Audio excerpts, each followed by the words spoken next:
एक ज़हीन लड़के की कहानी, गुड विल हंटिंग। कहानी शुरू होती है अमेरिका के मशहूर कॉलेज MIT में। हम प्रोफेसर जेरल्ड को मैथ्स की क्लास लेते हुए देखते हैं। क्लास खत्म होने के बाद उन्होंने स्टूडेंट से कहा कि वो बाहर बोर्ड पर एक बहुत मुश्किल मैथ्स का सवाल लिखेंगे। अगर किसी ने इसे हल कर दिया तो कॉलेज में उसका नाम सुनहरे अक्षरों में लिखा जाएगा। उन्होंने ये कहकर स्टूडेंट्स का हौसला बढ़ाया कि पहले भी उनके कुछ स्टूडेंट्स ये सवाल हल कर चुके हैं और आज वे अपनी फील्ड में सबसे ऊंचे मुकाम पर हैं। ये सवाल बहुत मुश्किल था, इसलिए प्रोफेसर ने उन्हें सेमेस्टर के आखिर तक का वक्त दिया। लेक्चर खत्म हुआ और फिर हमने विल हंटिंग नाम के एक आदमी को देखा जो वहां सफाई का काम करता था। उसने वो मैथ्स प्रॉब्लम देखी जो प्रोफेसर ने लिखी थी। विल बाद में घर गया और बाथरूम के शीशे पर सवाल हल करने लगा। अगले दिन जब वो कॉलेज में अकेला था, उसने चौक उठाया और प्रॉब्लम का जवाब लिख दिया। ये बहुत बड़ी बात थी क्योंकि उसने इस सवाल का जवाब सिर्फ एक दिन में निकाल दिया था। काम के अलावा विल अपना सारा समय अपने दोस्तों के साथ आवारागर्दी करते हुए बिताता था। एक दिन जब वो बेसबॉल मैच देख रहा था तो उसने एक लड़के को देखा जो उसे स्कूल में परेशान करता था। उसे देखते ही विल को गुस्सा आ गया। वो अपने दोस्तों के साथ उस लड़के के पास गया और लड़ाई शुरू कर दी। आखिर में विल ने उस लड़के को खूब मारा। मामला ज्यादा न बढ़े इसलिए उसके दोस्तों ने उसे रोका, लेकिन तब तक पुलिस आ गई। जब पुलिस वाले ने उसे रोकने की कोशिश की तो विल ने पुलिस वाले पर ही हमला कर दिया, जिसकी वजह से वो गिरफ्तार हो गया। दूसरी ओर प्रोफेसर जेरल्ड को पता चला कि उन्होंने जो मैथ्स प्रॉब्लम लिखी थी वो हल हो गई है। वो तुरंत देखने गए और देखा कि किसी ने सच में उनका सवाल बिल्कुल सही हल कर दिया था। उन्होंने अपने होशियार स्टूडेंट से पूछा, क्या ये तुम में से किसी का काम है? जब उन्होंने भी मना कर दिया तो प्रोफेसर हैरान रह गए। प्रोफेसर की अगली क्लास पूरी भरी हुई थी। सब जानना चाहते थे कि वो अनोखा मैथ्स जीनियस कौन है। प्रोफेसर ने कहा कि जिसने भी ये हल किया है वो आगे आए, मैं उसे उसका इनाम देना चाहता हूँ। लेकिन कोई आगे नहीं बढ़ा तो प्रोफेसर ने स्टूडेंट से कहा कि वो एक और मैथ्स प्रॉब्लम लिख रहे हैं जिसे हल करने में उन्हें खुद 2 साल लगे थे। वहीं दूसरी ओर विल अभी जेल से बाहर आया ही था। उसने अपना सफाई का काम किया और तुरंत दूसरी प्रॉब्लम हल करने लग गया।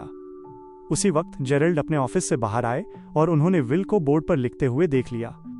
उन्हें लगा कि वो बस कुछ अनाप शनाप लिख रहा होगा और उन्होंने उसे रोकने की कोशिश की। प्रोफेसर को अपनी तरफ आते हुए देखकर विल वहां से भाग गया। बाद में जब प्रोफेसर वापस आए तो उन्होंने देखा कि विल ने सच में उनकी प्रॉब्लम हल कर दी है, जिसे हल करने में उन्हें खुद 2 साल लगे थे।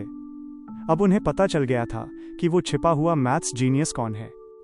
काम के बाद विल अपने दोस्तों से मिला और एक बार में ड्रिंक्स लेने गया। वहां कुछ खूबसूरत लड़कियों को देखकर विल का दोस्त चक्की उनके पास गया और फ्लर्ट करने लगा।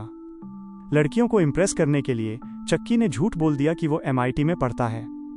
तभी एक आदमी बीच में बोला और पूछने लगा, कौन सी क्लास में पढ़ता है तू? चक्की ने कहा, हिस्ट्री।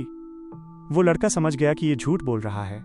उसने चक्की की बेइज्जती करनी शुरू कर दी और जानबूझकर हिस्ट्री के टॉपिक्स पर सवाल करने लगा। बेचारे चक्की को कुछ आता जाता नहीं था तो वो चुप रहा। तभी विल अपने दोस्त के लिए आगे बढ़ा और उस आदमी से बहस करने लगा। विल एक बार जो पढ़ लेता था कभी भूलता ही नहीं था। उसकी जानकारी और बोलने का अंदाज इतना साफ था कि उसने उस लड़के को एकदम चुप करवा दिया। इस सब के बाद वो आदमी तिलमिलाकर वहां से चला गया। बाद में उन लड़कियों में से एक, जिसका नाम स्काइलर है, विल के पास आई और उसे अपना फोन नंबर दे दिया। विल की होशियारी देखकर स्काइलर उसे पसंद करने लगी थी। प्रोफेसर जेरल्ड उस सफाई वाले को ढूंढ रहे थे जिसने उनकी मुश्किल प्रॉब्लम हल की थी।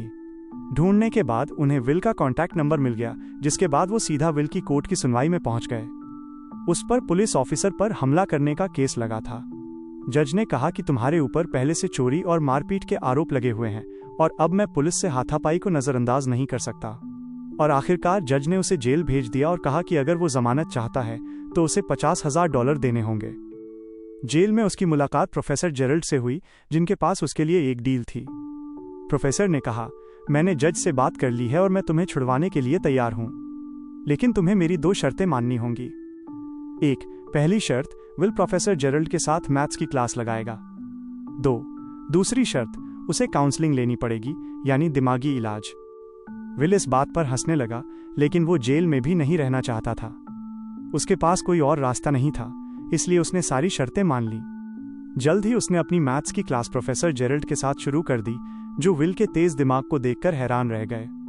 अब दूसरी शर्त के हिसाब से उसे एक थेरेपिस्ट से काउंसलिंग लेनी थी, लेकिन विल खुद को उनके सामने खोलता नहीं था और ऊपर से उनका मजाक अलग से उड़ाने लगता। वो एक दिन पहले उन थेरेपिस्ट्स की किताबें पढ़ लेता और अगले दिन उनकी जमकर बेइज्जती करता। आखिरी रास्ता देखकर प्रोफेसर जेरल्ड ने अपने पुराने दोस्त शॉन मैगवायर से मदद मांगी, जो अब साइकोलॉजी पढ़ाते थे। शॉन शुरुआत में तो मना कर दिया, लेकिन जब जेरल्ड ने समझाया कि वह लड़का बहुत खास है, अगर सही रास्ते पर नहीं आया तो अपनी जिंदगी बर्बाद कर बैठेगा, तो शॉन मान गए और विल से मिले। जैसा कि उसने अपने पुराने थेरेपिस्ट के साथ किया था, विल ने शॉन की किताब भी पढ़ ली थी और अब वो उनके हिसाब से ही उनका मजाक उड़ाने लगा। लेकिन शॉन ने सब्र रखा और विल के साथ एकदम आम बातचीत की। तभी विल की नज़र शॉन की बनाई हुई एक पेंटिंग पर पड़ी। उस पेंटिंग और कुछ आर्ट बुक्स को देखकर विल शॉन की जिंदगी के बारे में बेकार की बातें बोलने लगा। शॉन ने फिर भी ध्यान नहीं दिया, लेकिन फिर विल शॉन की पत्नी को भी अपनी बातचीत में ले आया। पत्नी का जिक्र होते ही शॉन थोड़ा गुस्सा हो गए। विल को समझ आ गया कि शॉन की कमजोरी उनकी पत्नी है, तो वो बार बार उसका जिक्र करने लगा। उसने पूछा, आपकी पत्नी यहाँ क्यों नहीं है? क्या वो धोखा देकर किसी और के साथ भाग गई क्या? ये सुनते ही शॉन पूरी तरह से अपना आपा खो बैठे और विल को गले से पकड़ लिया। उन्होंने विल को चेतावनी दी कि कभी भी मेरी पत्नी की बेइज्जती मत करना। तभी विल ने, शॉन, टाइम खत्म हो गया है, कहा। शॉन ने उसे छोड़ दिया और विल ये सोचकर बाहर चला गया कि उसने फिर से एक थेरेपिस्ट को हरा दिया है।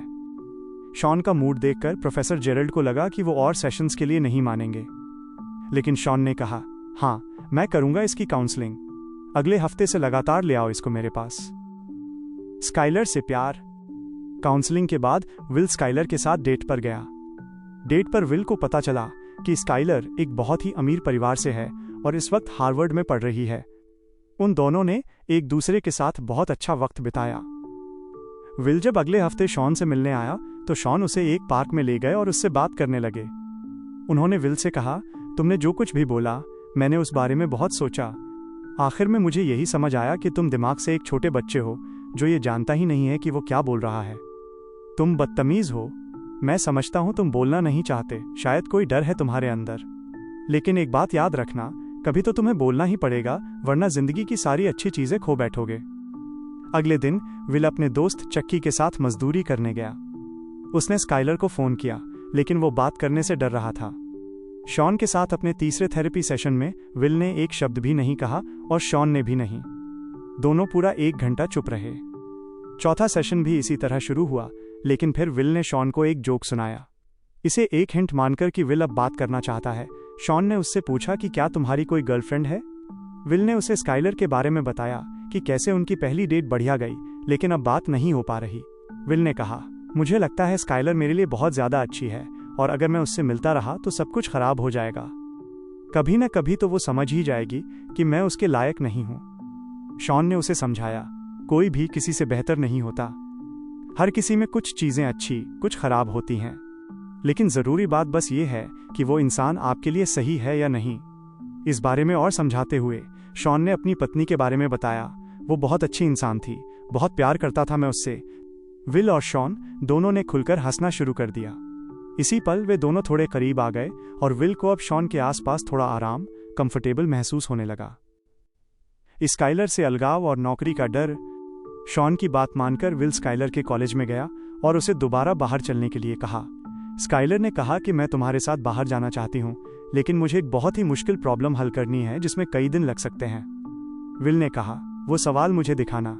सवाल देखते ही उसने पलक झपकते ही आंसर एक नैपकिन के ऊपर लिख दिया। इसके बाद विल ने कहा, अब तो तुम्हारे पास कोई बहाना नहीं बचा, चलो मेरे साथ। उनकी दूसरी डेट के दौरान स्काइलर ने विल से उसके परिवार के बारे में पूछा और विल ने उसे झूठ कह दिया कि मेरे 12 भाई हैं। स्काइलर को शक हुआ और उसने कहा, एक बार नाम फिर से दोहराना जरा। विल जीनियस था, उसने दोबारा उन नामों को उसी सीक्वेंस में बोल दिया। विल अपने अगले थेरेपी सेशन में शॉन से मिला और पूछा, क्या तुम्हें कभी अपनी पत्नी से मिलने का पछतावा हुआ है? क्योंकि तुम्हारी पत्नी के मरने के बाद तो तुम बहुत अकेले हो गए होगे। शॉन ने उसे बताया कि उन्हें कभी कोई पछतावा नहीं हुआ उससे मिलने का। चाहे वो मेरी जिंदगी में सिर्फ कुछ सालों के लिए ही थी, लेकिन वो साल सबसे खूबसूरत थे। बाद में स्काइलर ने विल से कहा, तुम मुझे अपने दोस्तों और परिवार वालों से क्यों नहीं मिलवाते? विल ने अभी भी उससे अपनी जिंदगी के बारे में झूठ बोल रखा था। एक रात अपनी जिंदगी के बारे में बात करते हुए स्काइलर ने विल से पूछा, तुम मेरे साथ कैलिफोर्निया चलोगे? विल घबराने लगा और बोला कि वो उसके साथ नहीं चल सकता, मेरी सारी जिंदगी यहीं पर है। स्काइलर ने उससे पूछा, तुम मुझसे प्यार करते हो, मैं जानती हूँ, तो पूरी तरह मेरे साथ आने में इतना डरते क्यों हो, और मुझे कभी कुछ सच भी नहीं बताते। उसने ये भी बताया, मुझे पता है तुमने झूठ बोला था, तुम्हारे 12 भाई हैं। ये झूठ सामने आने पर विल अपना आपा खो बैठा। उसने कहा, क्या जानना चाहती हो तुम मेरे बारे में? अनाथ हूं मैं। अपनी ज्यादातर जिंदगी एक परिवार से दूसरे में भटकते हुए बिताई है मैंने। बचपन में जिस परिवार के साथ मुझे रखा गया वो मारता था, मुझे कुत्ते की तरह मारता था। स्काइलर रोने लगी और विल से कहा, कोई बात नहीं, मैं तुम्हारे साथ हूं ना, मैं तुम्हारे साथ रहूंगी, चाहे कुछ भी हो जाए।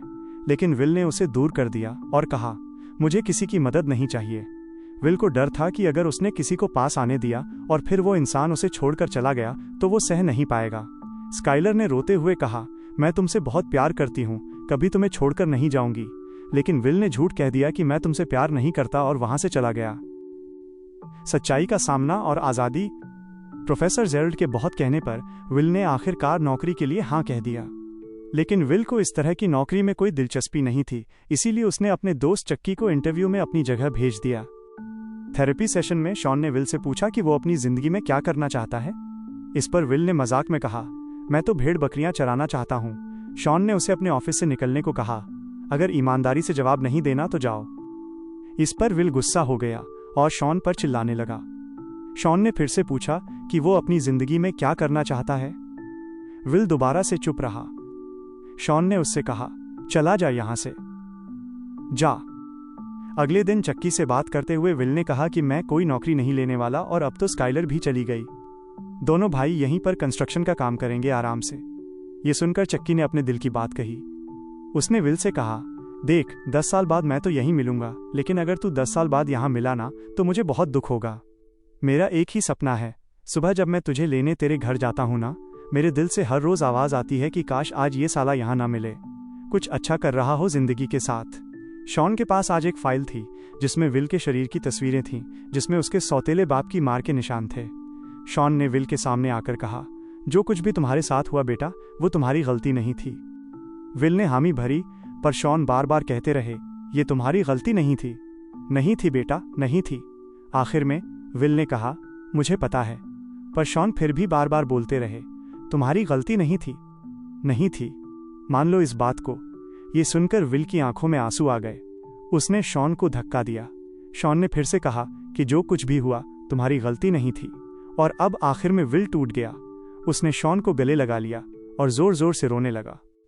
अब वो अपना बीता हुआ दर्द छोड़कर आगे बढ़ने के लिए तैयार था। उसने कहा कि वो उन्हीं नौकरियों में से एक लेगा जो प्रोफेसर जेरल्ड ने उसके लिए तैयार की हैं। इसके साथ उसका आखिरी थेरेपी सेशन खत्म हुआ। उसके 21वें जन्मदिन पर उसके दोस्तों ने मिलकर उसे एक गाड़ी दी थी। विल बहुत खुश था इस तोहफे से। नई मंजिल। उधर प्रोफेसर जेरल्ड शॉन के पास गया और उसे फेलियर बुलाने के लिए माफी मांगी। वो दोनों दोस्त फिर से मिल गए और शॉन ने बताया कि वो वर्ल्ड टूर पर जा रहा है। जब शॉन अपना सामान पैक कर रहे थे, विल उनके घर के बाहर कार लेकर आया। विल ने घर के दरवाजे तक जाकर शॉन के मेल बॉक्स में एक खत छोड़ दिया और फिर वहां से चला गया। इसी बीच चक्की विल को काम पर ले जाने के लिए उसके घर गया। उसने दरवाजे पर दस्तक दी, लेकिन कोई जवाब नहीं आया। उसने खिड़की से झांककर देखा कि विल घर पर नहीं है। चक्की मुस्कुराया और समझ गया कि विल ने अपनी जिंदगी में क्या करना है वो फैसला कर लिया है। शॉन को भी विल का छोड़ा हुआ खत मिल गया। खत में विल ने लिखा था कि वो नौकरी नहीं ले रहा, वो कैलिफोर्निया जा रहा है स्काइलर से मिलने। ये पढ़कर शॉन मुस्कुरा दिए और अंदर चले गए। यहाँ मूवी का एंड होता है।